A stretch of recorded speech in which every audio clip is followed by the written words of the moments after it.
항상 기뻐하라, 쉬지 말고 기도하라, 범사에 감사하라. 우리 뭐 다 알고 있는 말씀이죠. 그런데 저는 이제 개인적으로 제가 목회자이기 때문에 이 말씀이 저한테는 숙제 같은 말씀이었어요. 그게 뭐냐면 너무나 잘 알고 있는데 항상 기뻐하고 쉬지 말고 기도하고 범사에 감사해야 된다. 그런데 이제 한번 그 말씀대로 한번 실행해 보자 하는 거죠. 우리가 이렇게 실행도 안 해보고 그냥 이건 이런 의미야 교회에서 배운 것들이 있잖아요. 그렇죠? 그래서 저한테는 이제 숙제와 같은 본문이었어요. 그런데 이제 설교를 준비하다가 지난 목요일 기도회를 마치고 집에 가는데 문득 이게 내 숙제였었지라는 생각이 드는 거예요. 그래서 그러면 숙제를 하자. 금요일 하루만이라도 한번 내가 하루 종일 항상 기뻐하고 쉬지 말고 기도하고 범사의 모든 일에 감사해보자 라는 이제 결심을 하고 시도를 해보기로 했습니다. 그런데 그러기 위해서 제일 처음 제가 한 일이 뭘까요? 기억하는 거예요. 내가 이 일을 시도해보기로 했지라고 기억하는 거예요. 항상 기뻐해야 되지 오늘 금요일 하루만이라도. 그래서 그거를 바로 전날 목요일 잠자기 전까지 내가 눈을 딱 뜨면은 이걸 내가 하기로 했다라는 사실을 기억해야지. 그래야지 하잖아요. 안 해보셨나요? 그래서 기억을 해야겠다. 그래서 잠드는 순간까지 내일 눈 뜨자마자 내가 할렐루야 막 감사하면서 일어나서 눈 뜨기도 전에 기도를 하고 그 다음에 감사합니다 기도를 하고 그리고 눈을 떠야지. 그리고서 잠이 딱 들었어요. 금요일날 제가 눈을 딱 뜨면서 기억을 했을까요? 못했을까요? 했어요. 그래서 눈을 뜨기도 전에 하나님 감사합니다. 오늘 하루 시작합니다. 그러고서 기뻐야지. 할렐루야. 이러고서는 딱 일어났어요. 기도하면서. 얼마나 뿌듯했는지 몰라요. 그러면서 그걸 계속 내가 잊어버리지 않으려고 기억을 딱 하면서 딱 아침을 먹고 딱 아침을 지냈어요. 한 10시 반, 10시쯤이었어요. 그날 저희 아내가 병원에 서류를 띄러 가야 된다는 거예요. 병원 정기 검진 시간 날은 아닌데 그래서 서류를 띄러 가기 위해서 차를 몰고 저희 아내를 싣고 다 출발해서 갔어요. 병원 거의 다 반쯤 더 넘어서 왔는데 저희 아내가 그러는 거예요. 신분증을 안 가져왔다. 그것도 제가 알았어요. 혹시 신분증 가져왔어? 아니 안 가져왔는데 가져가야 돼? 당연하지. 당신이 본인이 와서 떼야 되는 서류면 본인 신분증을 들고 가야지 난 줄 알지. 네, 그래서 차를 돌렸어요. 다시 집으로 와서 저희 아내가 다리가 아프니까 제가 열심히 뛰어 올라가서 신분증을 챙겨서 내려왔어요. 제가 화가 났을까요? 안 났을까요? 저희 아내가 그런 저의 상황을 몰라요. 저희 아내는 제가 그거를 실행하고 있다는 걸 몰라요. 근데 저는 혼자 그러고 있는데 저희 아내가 이제 미안하니까 물어봐요. 화 많이 났냐고. 아니 전혀 안 났는데 제가 그렇게 대답했죠. 제가 그러고 있었거든요. 그러고서는 그때까지만 해도 저는 기분이 좋았어요. 희한하게도 화가 안 나더라고요. 그걸 내가 하고 있으니까 그런 건지 모르겠는데. 그래서 딱 그렇게 하고서 이제 아싸 이러고서 이제 병원을 갔어요. 병원이 되게 이제 병원 주차장 들어간 입구도 좁고 주차장도 조그매요. 그래서 지하로 내려가야 되는데 주차장 들어가자마자 후문 쪽에 이제 차를 대고 저 사람 내려서 1층에 내려주고 전 지하로 들어가는 거예요. 차를 딱 대고서 내리려고 하는데 바로 뒤에 차가 쫓아오더니 막 빵빵빵 거리는 거예요. 주차장에. 그것도 정형외과에 목반 짚고 내리는 사람 있으면 좀 기다려도 되잖아요. 가히 주차장. 그런데 막 빵빵 거리는 거예요. 제가 또 화가 확 났을까요? 안 났을까요? 살짝 날려가다가 말았어요. 그때는. 그러다가 딱 떠올라가지고 하다 말았던 것 같아요. 그쵸? 그리고서는 제가 내려갔어요. 주차를 딱 했는데 주차하려고 딱 했는데 그 빵빵거리 차가 제 앞에 또 서가 가려갖고 자기는 또 누굴 내리겠다고 그러고서 막 아무튼 그것도 참았어요. 그러고 나서 병원을 잘 갔다가 와가지고 오는 길에 아침 겸 점심을 먹자 그래가지고 브레드 카페에 가갖고 정말 맛있는 걸 시켜놓고 딱 먹었어요. 그러면서 놀라운 일이 일어났어요. 그걸 먹으면서 까맣게 잊어버렸어요. 그래서 다시 생각난 게 저녁 먹을 때쯤 설교 준비하러 나가갖고 생각이 났어요. 내가 이거 하기로 했는데. 네, 그리고서 그때부터 다시 그럼 지금 아까 하다가 이렇게 말았습니다. 제가 얘기하려는 요점이 뭘까요? 그런 식으로 지켜질 수는 없다라는 거고요. 그런 말씀 아니다는 우리 알고 있죠. 이것은 그렇게 막 한순간도 항상 뭐 쉬지 말고 이래서 하라는 거는 아닌 말씀인 것 같습니다. 그러나 우리는 이 말씀이 어떤 의미인지는 압니다. 모든 일에 감사를 함으로써 하나님께 영광 돌리고 그런 삶을 살아야 됩니다. 이건 맞아요. 이건 성경 전체가 하고 있는 얘기고 우리가 이 본문과 관계돼서 잘 이해하고 있는 것입니다. 그런데 이 데살로니가 전서에서 지금 바울이 하고 있는 의도랑 맞는가 그것이? 라는 것들에 대해서는 한 번도 생각을 잘 안 해본 것 같아요. 그렇죠? 우리가 해석한 게 알고 있는 게 다른 거기 때문에 성경 전체로 옳은 거기 때문에 그런데 우리가 성경을 봤으면 성경은 항상 어떤 말과 그런 상황과 이런 것들이 있잖아요. 쓰는 사람의 의도와 이 얘기를 들을 사람들에게 어떻게 전달되었으면 좋겠다. 이런 것들을 고려해야 되잖아요. 성경도 그렇잖아요. 그래서 그런 부분들 한번 우리가 오늘 감사주일날 이 본문을 다루면서 생각해 보면 좋겠다 생각이 들었습니다.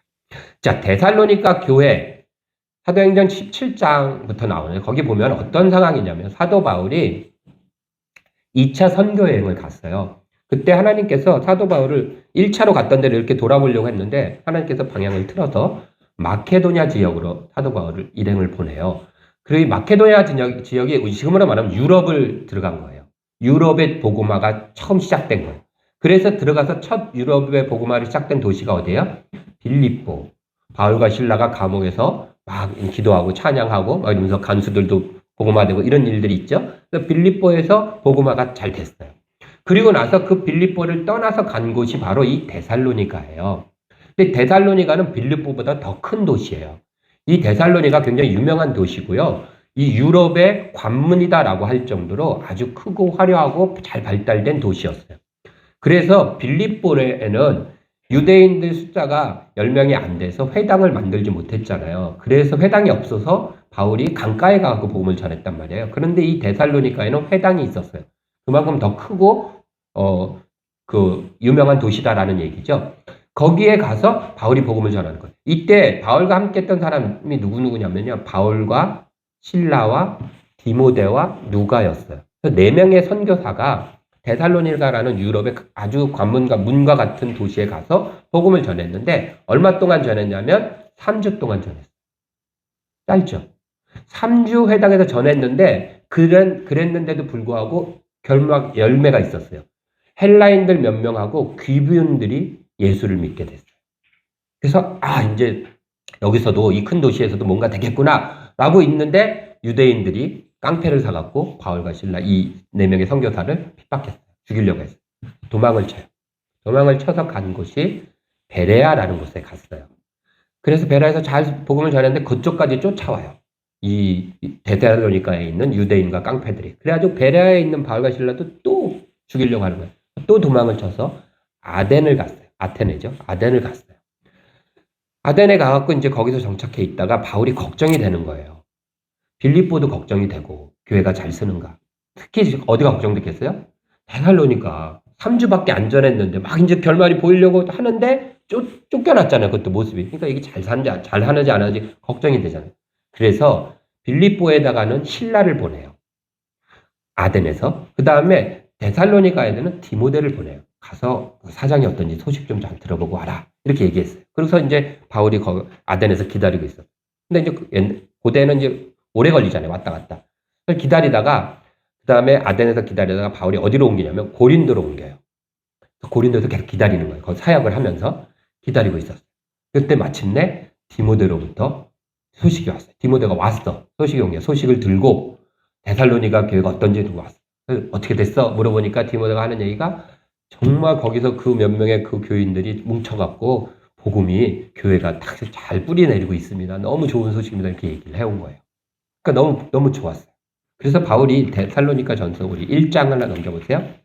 1장 9절 보면 그들이 우리에게 대하여 스스로 말하기를 우리가 어떻게 너희 가운데 들어갔는지와 너희가 어떻게 우상을 버리고 하나님께로 돌아와서 살아계시고 참되신 하나님을 섬기는지와 또 죽은 자들 가운데서 다시 살리신 그의 아들이 하늘로부터 강림하실 것을 너희가 어떻게 기다리는지를 말하니 이는 장래의 노하심에서 우리를 건지시는 예수시니라.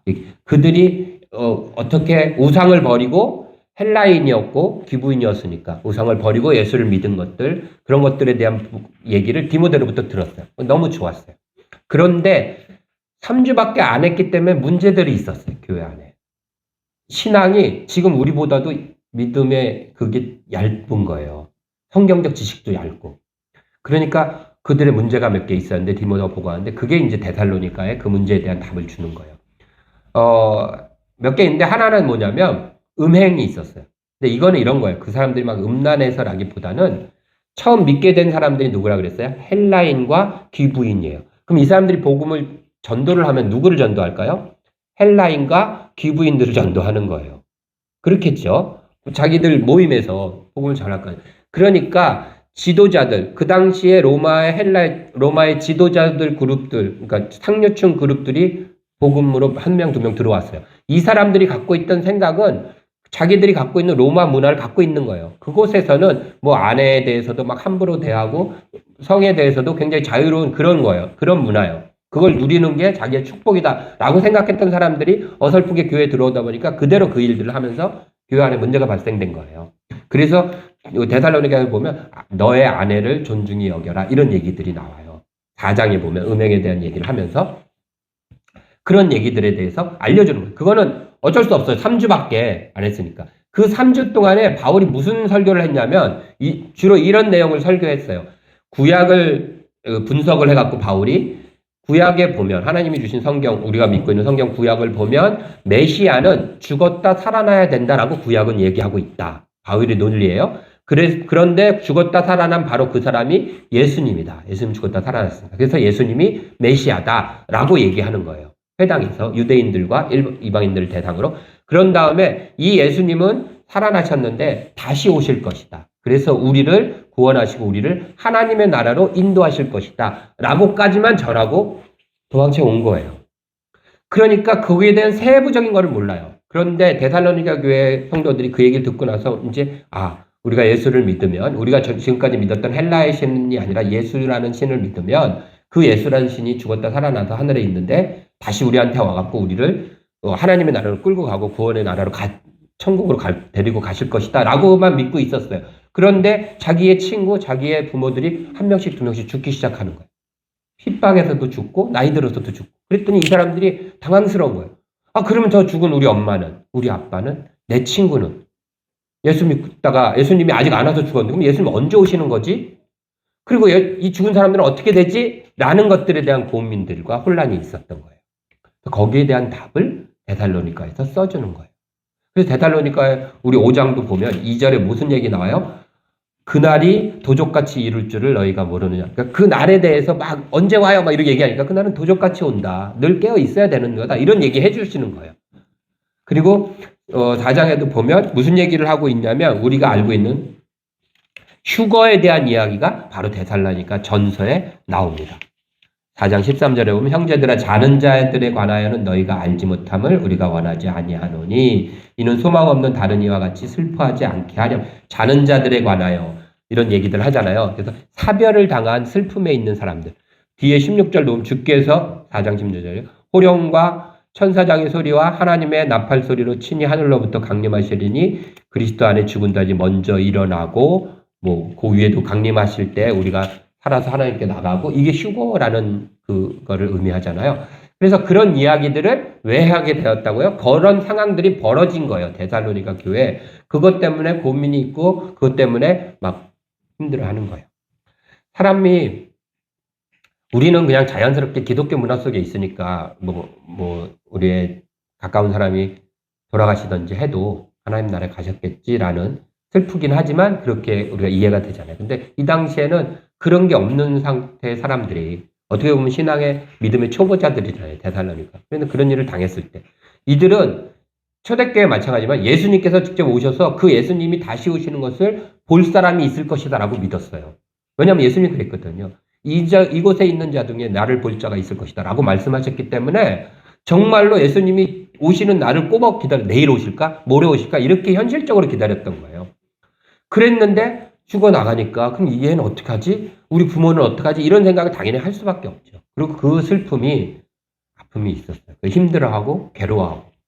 그러면 그런 사람들한테 야 그러지 마. 기뻐해야지. 예수 믿는 사람이 뭐 하는 짓이야? 라고 했을까요? 그래도 그럴수록 기도해야지. 그럴 때일수록 입술을 벌려 감사해야지. 억지로라도 이렇게 얘기한다고 이 글을 바울이 쓰고 있는 걸까요? 그건 좀 아닌 것 같은 거예요. 자, 그러면 무슨 의미를 갖고 얘기했을까요? 제가 이게 왜 이렇게 됐을까 봤을 때 이유는 이거예요. 하나님의 뜻이라는 것에 대한 우리가 갖고 있는 신앙적인 지나친 열심이 이 바울의 의도를 살짝 어긋나게 보게 만든 것 같아요. 하나님의 뜻 하면 우리는 하나님의 명령이라고 생각을 해요. 그래서 그거는 우리가 반드시 지켜내야 되는 것, 이렇게 생각해요. 그런데 하나님의 뜻이라는 말은, 하나님의 소원, 하나님의 기쁨, 이런 거예요. 그래서 잘 옮기면 하나님의 마음, 이렇게 옮기는 게 더 좋아요. 그럼 오늘 읽은 본문을 바꿔서 얘기하면 이런 겁니다. 범사에 감사하라. 이것이 그리스도 예수 안에서라는 말을 또 이렇게 바꾸면 좋아요. 그리스도 예수 안에 있는, 이렇게 얘기해도 되거든요. 범사에 감사하라. 이것이 그리스도 예수 안에 있는 너희를 향하신 하나님의 마음이니라. 라고 얘기하는 거예요. 그러면 기뻐할 수도 없고 기도도 안 나오고 감사할 수도 없는 힘들고 어려운 속상한 상황 속에 있지만, 너희가 사랑하고 너희가 믿고 있는 하나님은 그런 너희들이 기뻐하고 기도할 수 있고 감사하면서 모든 일을 감사하며 살아갈 수 있게 그렇게 살아가는 것을 보는 게 하나님의 소원이고 기쁨이야. 그래서 하나님은 너희를 그렇게 만드실 거야 라는 기대를 주는 말씀이라고요. 우리한테 이거를 반드시 지켜내야 돼 라고 의무를 주는 게 아니라, 그것이 너희를 향하신 누구의 뜻이에요? 하나님의 뜻이기 때문에 그걸 좀 알면 좋겠다. 이 말이 너희에게 위로가 되고 힘을 줬으면 좋겠다라는 의도에서 준 것이지, 이 말을 듣고 너희가 부담스러워하고 억지로라도 뭘 해야 된다라고 주신 게 아니라는 것이죠. 감사도 그런 거예요. 모든 일에 감사하라. 우리 선배들 그래요. 우리 어머님도 그러셨어요. 속상하고 감사가 안 나올 때 감사 말을 막 입으로 내셨어요. 왜요? 불평, 불만과 속상함이 나올까봐, 화가 나올까봐 오히려 감사라는 말로 그걸 덮으려고 하는 몸부림이었어요. 그것이 안타깝긴 했지만 그래도 그것은 그분 나름대로의 굉장히 올곧은 신앙의 모습이었어요. 신앙을 향한 몸부림이었고요. 큰 믿음의 모습이었다고 저는 생각해요. 그렇게 할 수 있다는 자체도. 하지만 하나님은 그 모습보다는, 하나님은 그 하나님을 생각하면서 우리가 나를 이렇게 감사하게 만들고 나한테 항상 기뻐하고 내가 기도하고 감사하는 것이 하나님이 원하는 일이었구나라는 그 마음을 느끼길 원하시는 거예요. 우리의 원하는 대로 일이 이루어지지 않아도 어떤 다른 모습을 통해서라도 우리 입에서 결국은 하나님 감사합니다라는 이야기가 나올 수 있게 만드시는 그 하나님을 보자는 거예요. 그것을 기대하자는 거예요. 우리 생각과 다르고 우리 기도와 내용과 다르더라도 하나님께서 감사하게 만드시는 그 하나님의 소원, 그 마음을 냈으면 좋겠습니다. 설교를 준비하면서 감사에 대한 설교 본문을 잡으려고 이것저것 찾다가 다니엘서 6장을 봤어요. 다니엘서 6장에 보면 10절에 그 다리오 왕이 그 조서를 꾸미잖아요. 30일 동안. 그쵸? 왕 외에 다른 어떤 신이나 어떤 사람에게 무언가를 구하면, 그러니까 한마디로 기도하면, 신이니까 기도하면 어떻게 해요? 사자굴에 집어넣기로 이제 조서를 만들어요. 이걸 왜 만들었죠? 다니엘과 3명의 총리가 있는데 다니엘을 책으로 이 다리오 왕이 쓰려고 하니까 나머지 밑에 있던 신하들이 다니엘을 어떻게 끄집어낼까, 흠을 잡을까 하다가 이제 그거 외에는 없겠다. 하나님과 관계된 거 외에는 없겠다. 이래가지고 이제 그 조서를 꾸미게 해요. 그 조서를 받고 나서 다니엘이 이제 집으로 돌아옵니다. 그때 이렇게 돼 있어요. 다니엘이 이 조서에 왕의 도장이 찍힌 것을 알고도 자기 집에 돌아가서는 윗방에 올라가 예루살렘으로 향한 창문을 열고 전에 하던 대로 하루 3번씩 무릎을 꿇고 기도하며 그의 하나님께 감사하였더라 라고 돼 있어요. 제가 처음에는 지금까지 그냥 이렇게 무심코 이걸 읽으면서 그래, 다니엘이 올라가고 창문 열고 하나님 앞에 예루살렘에서 기도하면서 하나님 감사합니다 이렇게 기도했겠구나 라고 생각했어요. 기도하며 그의 하나님께 감사하였더라 이렇게 돼 있으니까 하나님 감사합니다. 내가 이런 상황이지만 그래도 하나님 감사합니다. 이렇게 기도했나 보다 생각했어요. 그랬을 수도 있어요. 그런데 그 다니엘의 마음을 한번 생각해 봤어요. 이때 다니엘이 몇 살일까요? 몇 살 같아요, 여러분? 우리 청년들 몇 살쯤 됐을 것 같아요? 다니엘이 사자굴에 들어갔을 때. 80살쯤 됐어요. 네. 다니엘이 처음 끌려갔을 때 16살이에요. 근데 그때 느부갓네살 왕이었거든요. 그 다음 벨사살 왕, 세 번째 왕인 다리오 왕이에요. 다니엘은 그 뒤에 고레스 왕까지도 하거든요. 네 명의 왕을 모신 그 신하예요. 근데 어쨌든 세 번째 왕인 다리오 왕 때가 80살쯤 됐어요. 60년 이상을 바벨론에서 살면서 이제 지냈던 다니엘이에요. 그런데 그런 소식을 들었어요. 이런 다니엘이 이 소식을 듣고 자기 집으로 돌아갈 때 그 다니엘을 바라보던 사람들은 다리오 왕과 다리오 왕의 부하들만이 아니었어요. 바벨론 땅에 끌려왔던 수많은 하나님 이스라엘 백성들도 다니엘을 주목하고 있었어요. 과연 우리 신앙의 그 당시 60년 넘는 시간 그 유대인들 끌려왔던 이스라엘 사람들에게는 다니엘이야말로 신앙의 모범이고 지도자잖아요. 그들의 신앙을 이끌었던 사람이잖아요, 다니엘이. 그러니까 그 다니엘이 어떻게 할 것인가, 이 조서에. 그 조서는 다니엘뿐만 아니라 그 땅에 사는 모든 이스라엘 백성들에게도 다 포함된 조서였잖아요. 그러니까 어떻게 할 것인가에 주목했을 거라고. 다니엘은 그 사실을 알았어요. 그리고선 돌아오면서 다니엘은 생각했겠죠. 네. 무슨 생각했을까요, 다니엘은? 저는 이랬을 것 같아요. 후회했을 것 같아요. 내가 왜 진작 그 조서가 꾸며진다는 걸 막지 못했을까? 알 수 있지 않았을까요? 왕궁에 있었는데. 그럼 하나님 앞에 하나님 그 조서 안 되게 해주세요라고 기도할 수 있지 않았을까요? 또 하나는 내가 이 나이에 왜 왕궁에 들어와서 나 때문에 이 수많은 이곳에 있는 이스라엘 백성들 다 사자굴에 들어가게 만들었을까? 라고 자책했을 것 같아요. 안 그랬을까요? 다니엘은 그냥 이게 됐어 이랬을까요? 저라면 그랬을 것 같아요.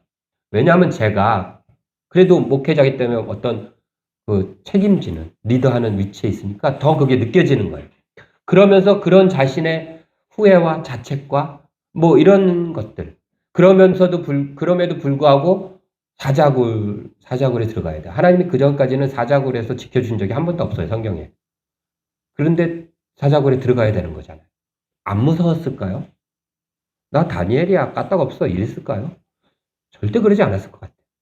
좀 젊다면 그래도 어떻게 좀 해보겠지만 그 나이. 하나님을 의지하지만 무서웠기도 하지 않았을까요? 그 마음이 조금은 알 것 같아요. 책임을 지는 위치에 올라가니까. 제가 캐나다에서 선교훈련을 6개월 마치고 이제 돌아오기 전에 며칠, 한 일주일 정도 머무는 기간이 있었어요. 그때 이제 하나님하고 기도하면서 여러 가지 생각들을 했어요. 돌아가면 저한테는 어떻게 보면 2기의 사역자로서 2기가, 이제 중간에 쉬었으니까 2기가 시작될 것이고, 그때는 하나님께서 또 저에게, 이 이사야서 61장 1절부터 3절 말씀을 주셨어요. 이게 우리 교회에 시작되는 말씀이에요. 이사야서 61장 1절부터 3절. 여러분들 기억 안 나시죠? 네, 제가 읽어드릴까요? 주 여호와의 영이 내게 내리셨으니 이는 여호와께서 내게 기름 부사 가난한 자에게 아름다운 소식을 전하게 하려 함이라. 많이 들었었죠? 우리 이거 갖고 말씀도 들으신 거가 있어요. 희년 정신이 들어있는 말씀이에요. 그래서 우리가 이 희년 정신이 나온 겁니다. 어쨌든 그렇게 해서 의의 나무 하나님의 자녀가 되게 하라. 이 말씀을 주시면서 너가 교회를 하게 되면 이 말씀을 붙잡고 교회를 세워라 라는 마음을 주셨어요. 그러니까 제가 돌아가서 사역자로서 사역도 해야 되고 또 어떠한 일단 교회 공동체를 세워서 또 해야 된다라는 그런 여러 가지 무게감과 그런 것들이 있었습니다. 그래서 그때 하나님 앞에 참 많이 불렀던 찬양이 바로 이 찬양이었던 것 같습니다. 하나님 아버지라는 찬양, 잘 아시는 찬양이에요. 하나님 제겐 참 두려운 게 많습니다.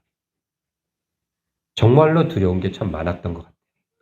사역을 감당하기에도 또 새로 교회를 세운다는 것도 되게 두려운 일이었던 것 같아요. 그 당시. 그리고 잘 모르는 것도 너무 많습니다.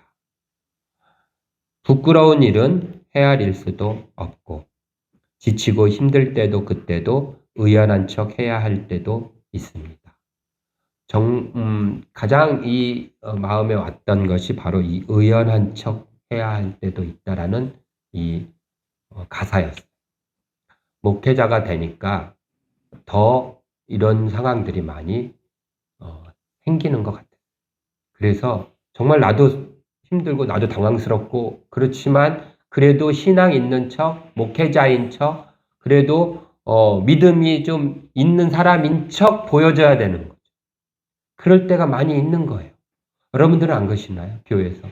그래도 다른 성도들에게 그래도 내가 집사인데, 그래도 내가 권사인데, 그래도 내가 이렇게 신앙생활 오래 한 청년인데 이 믿음 있는 척, 그래도 의연한 척, 속상하고 정말로 못 견디겠지만 그래도 견딘 척.